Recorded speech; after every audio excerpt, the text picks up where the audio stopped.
Olá, boa noite. Veja os destaques do Jornal Capixaba. Governo e rodoviários chegam a acordo e acaba a greve. Empresas de transporte vão manter empregos de cobradores por 20 meses e eles vão passar por cursos de qualificação para atuar em outras áreas. Durante todo o dia, um número menor de coletivos provocou filas ainda maiores nos terminais, atrasos e ônibus rodando lotados. Para piorar, o aplicativo que informa sobre a circulação dos ônibus ficou fora do ar. Veja também, um ano após assassinato de soldado da PM, família ainda busca respostas para o crime. O autor do homicídio até hoje não foi identificado. Homens em carro roubado fogem de perseguição policial e batem em muro de motel na Serra. E mais, corte de verbas do governo federal na UFES já impacta no calor dentro das salas de aula, na manutenção de prédios e até na limpeza dos banheiros. Agora, no Jornal Capixaba.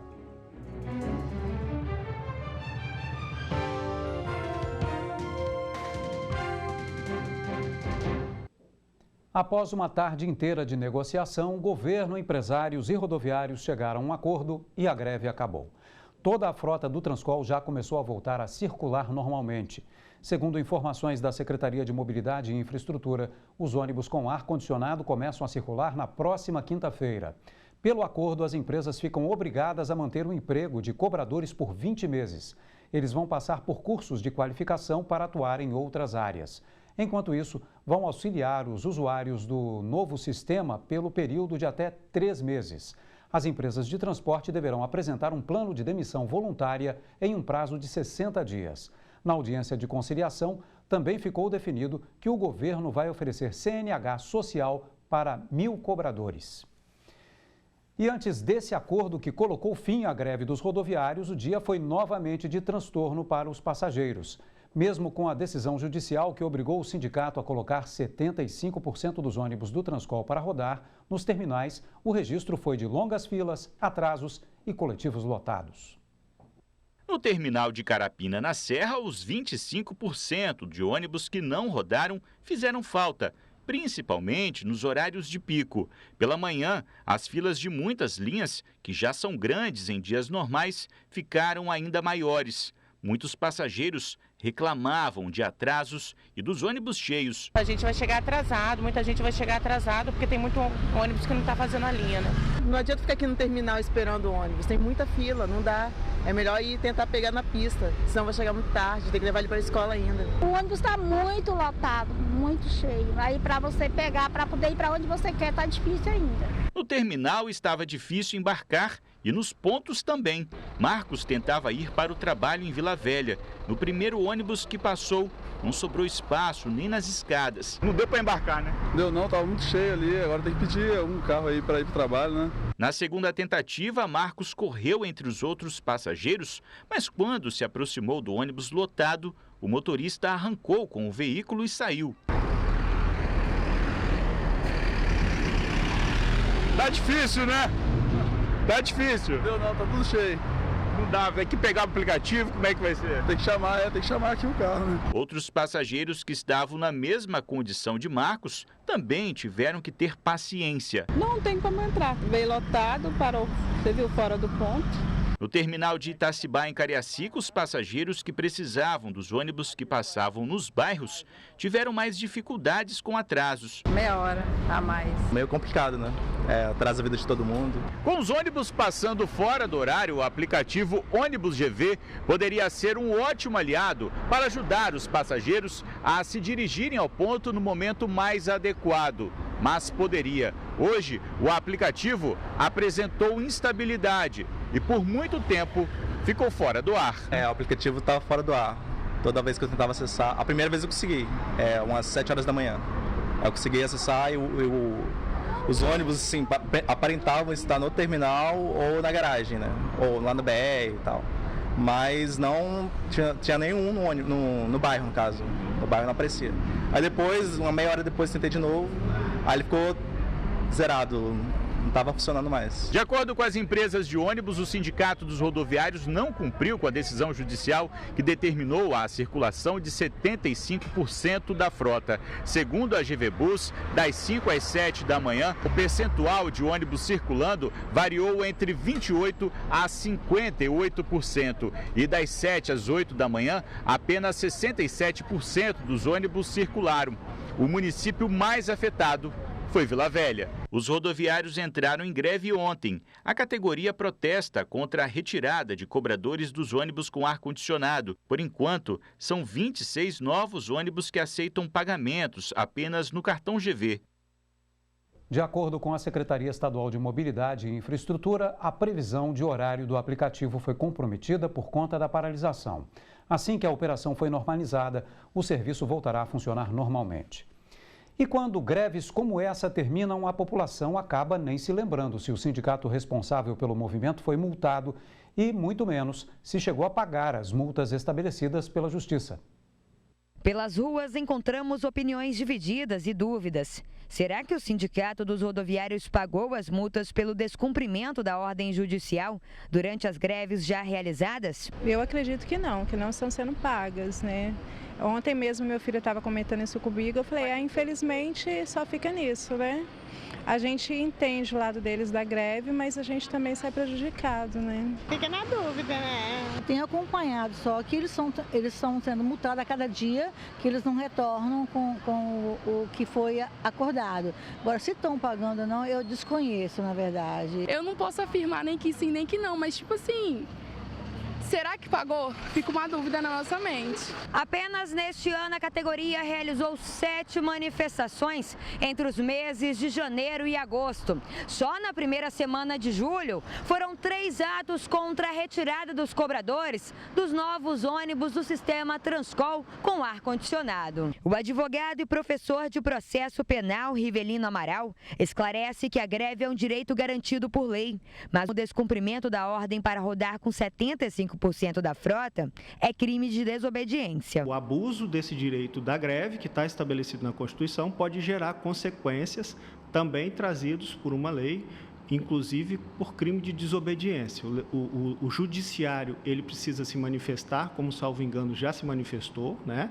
Determinando o cumprimento do que a Constituição fala, que é colocar no mínimo uma quantidade razoável para que esse serviço essencial não pare por completo, porque isso gera um prejuízo incalculável para a sociedade como um todo. O Estado ele tem o poder-dever de tentar trazer paz social e as pessoas que descumprem esse ordenamento, quer dizer, tem direito de greve, mas tem também limite para a greve. Quem descumpre, certamente vai ser penalizado. Uma das medidas do governo do estado foi a solicitação na tarde de ontem da aplicação de multa de R$100 mil por dia contra o Sindrodoviários, em caso de descumprimento da frota mínima circulando.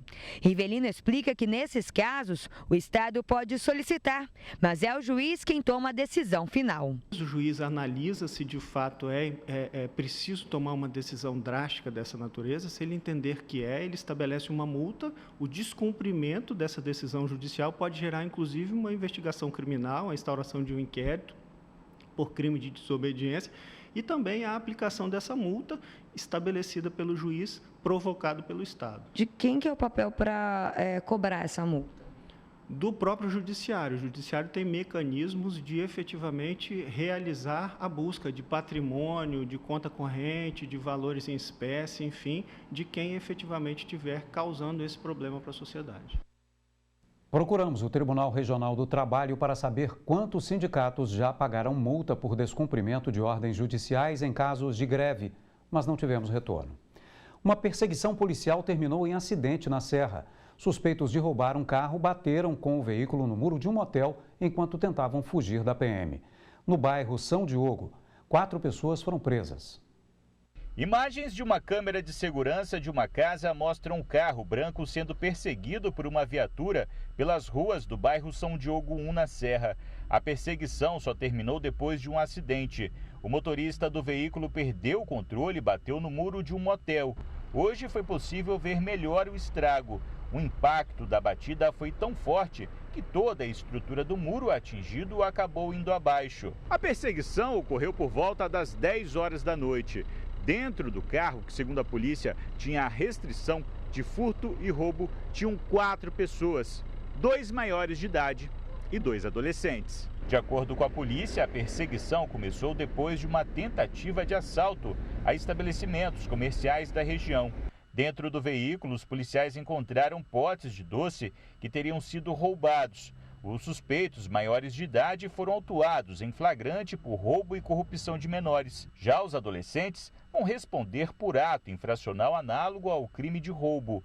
No bairro São Diogo 1, moradores reclamam da violência. Segundo eles, assaltos por aqui são frequentes. Não está tendo condições não, é dia e noite, assalta lojas, padarias, roubo de fiação elétrica, cortando, levando tudo, é de igreja, não estou respeitando ninguém. O policiamento passa, mas passou, os ladrões eles estão atacando, né? E furto, a gente vê também aqui, muitos moradores reclamam que carro parado aqui do lado de fora é alvo fácil, né? Justamente, é alvo fácil da malandragem, né? A Polícia Militar informou que atua com policiamento ostensivo no bairro São Diogo e que é muito importante acionar o 190 em casos de suspeita ou ocorrência de crime em andamento. A seguir, um ano após assassinato de soldado da PM, família ainda busca respostas para o crime. O autor do homicídio até hoje não foi identificado. Um instante só.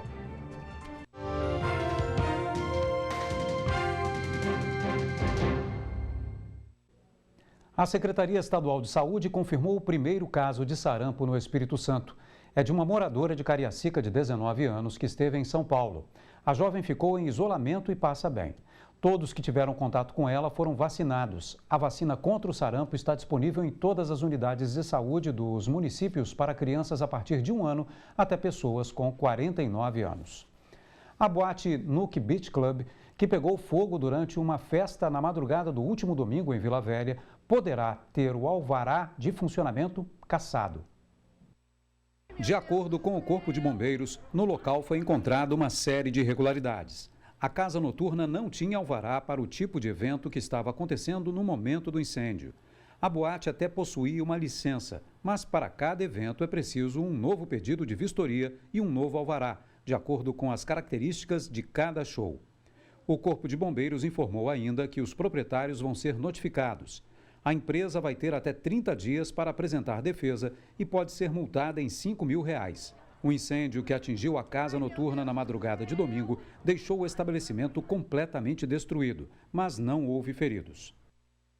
Um ano após o assassinato do soldado Walter Anderson Borges, a família ainda espera uma definição sobre o crime. Até hoje, o assassino não foi identificado.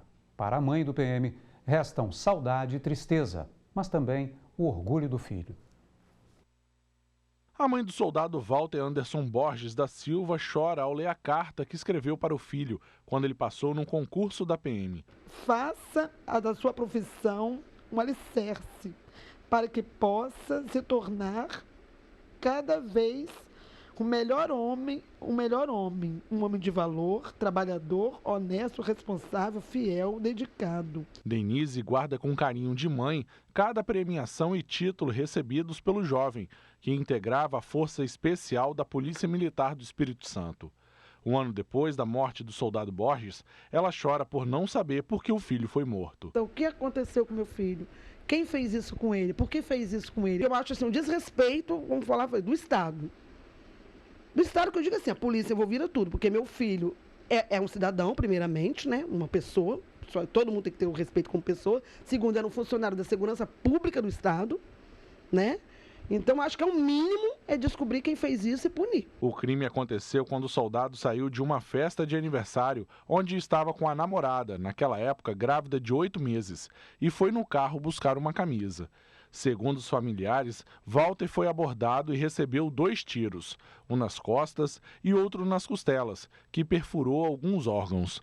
Ele morreu a caminho do hospital. Na casa onde o policial morava com a mãe e um irmão, restam algumas fotos. com a ex-namorada grávida do filho que não conheceu, da filha que teve em outro relacionamento, com os amigos de farda e da última vez que comemorou o aniversário da mãe. Os filhos são únicos, cada um é um. Você pode ter 8. Cada um é um filho, cada um teve uma história, cada um tem o seu jeito pessoal, cada um tem a sua personalidade. Os filhos, um filho não substitui o outro, né? Lógico que as pessoas tentam me amenizar. Ah, você tem outro filho, você tem os seus netos. Tem, graças a Deus, né? Mas não é o Walter, não é o Birinha. Um ano depois, a família do ex-PM questiona o Estado pela falta de respostas. A mãe do ex-soldado Borges também questiona a Polícia Civil o motivo pelo qual o celular do policial ainda não foi entregue à família. Na época, uma testemunha disse que a ação do assassino foi muito rápida. Quem estava na festa ouviu os disparos e percebeu que o PM não estava na casa. Foi questão assim de minuto, a gente já escutou os disparos. Aí, como o pula-pula estava cheio de criança, aí as mães, a gente ficou assim meio que desesperado, porque de tiros, né, bem aqui do lado. Aí quando a gente veio aqui fora, ele já estava caído no chão e as pessoas que saíram correndo, dois homens correndo. Enquanto aguarda respostas, a professora e pedagoga está afastada do trabalho. Ela ainda é acompanhada por um psicólogo. Eu sempre falo que é uma dor irreparável, que não tem o que fazer. Da psicóloga, né? Que eu falei, às vezes eu falo assim, poxa, parece que foi tudo em vão. Aí eu falo com a psicóloga, como ela falou pra mim, e se você soubesse que seu filho iria embora com 29 anos, você não teria feito tudo que você fez? Você teria deixado pra lá, entendeu? Então, eu não me arrependo, entendeu? Só que a gente sempre fica com aquela frustração, entendeu? Poxa, eu queria ver meu filho com 40, queria ver meu filho com 50, queria ver meu filho enquanto eu existisse, entendeu? E ver ele passar pelas coisas da vida.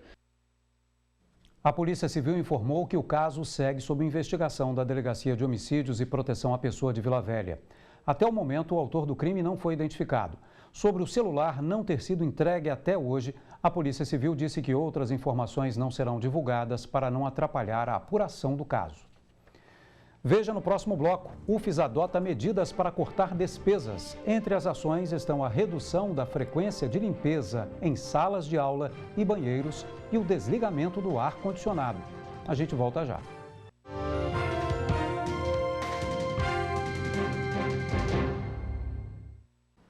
A UFES adotou uma série de medidas para cortar despesas. O motivo é o corte de 30% no repasse de verbas para despesas não obrigatórias, o que representa 13,5% de todo o dinheiro enviado pelo governo federal.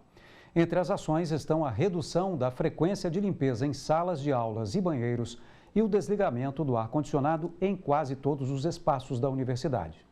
Na volta do segundo semestre letivo, quem trabalha ou estuda na Universidade Federal do Espírito Santo se deparou com essa mensagem.